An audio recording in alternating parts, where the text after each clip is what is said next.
9મા અધ્યાયનું મહાત્મ્ય ફળ.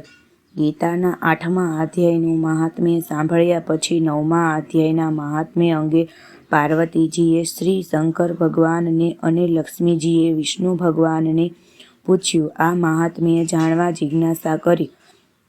આથી તેઓએ આ મુજબની કથા કહી સંભળાવી. નર્મદાના કિનારે મહિષ્મતી નામની નગરીમાં માધવ નામે વિદ્વાન બ્રાહ્મણ રહેતો હતો. એક વખતે તેને યજ્ઞ કરવાનો વિચાર થયો. આ યજ્ઞના હેતુ માટે એક બકરો લઈ આવ્યો. આ બકરાની વાચા ફૂટી અને તે બ્રાહ્મણને કહેવા લાગ્યો, સ્વર્ગ સુખ મેળવવાની ઈચ્છાથી તમે મારો વધ કરવા માંગો છો? આ ક્ષણિક સુખ કરતાં મોક્ષ પ્રાપ્ત કરવા પ્રયત્ન કરો. હું મારા ગત જન્મની વાત તમને કહું છું, તે સાંભળો.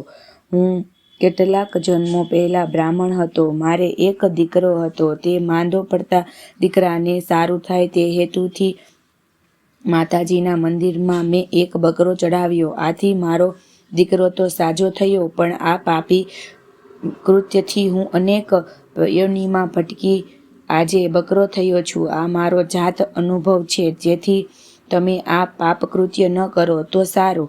આ બકરાના જન્મ પહેલા હું વાંદરો હતો. ગ્રહણના એક દિવસે એક રાજાએ એક બ્રાહ્મણને દાન આપતા બ્રાહ્મણે આ દાન સ્વીકારતા બીજા બ્રાહ્મણે તે બ્રાહ્મણને કહ્યું કે ગ્રહણના દિવસે દાન લેવું એક મહાપાપ છે.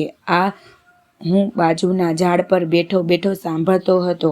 આ બ્રાહ્મણે પ્રત્યુત્તર આપ્યો કે હું દાન શરીરના નિર્વાહ અર્થે લઉં છું. હું દરરોજ ગીતાજીનો 9મા અધ્યાયનો પાઠ કરતો રહું છું, જેથી મારા બધા જ પાપો નાશ થાય છે.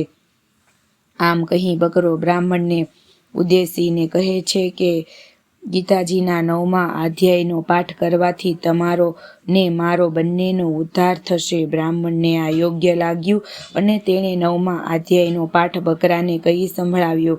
આ સાંભળવાથી બકરો પશુ યોનિમાંથી છુટકારો પામ્યો. બ્રાહ્મણ પણ આ 9મા અધ્યાયનો નિયમિત પાઠ કરવાથી મૃત્યુ થતાં વૈકુંઠ લોકમાં પામ્યો.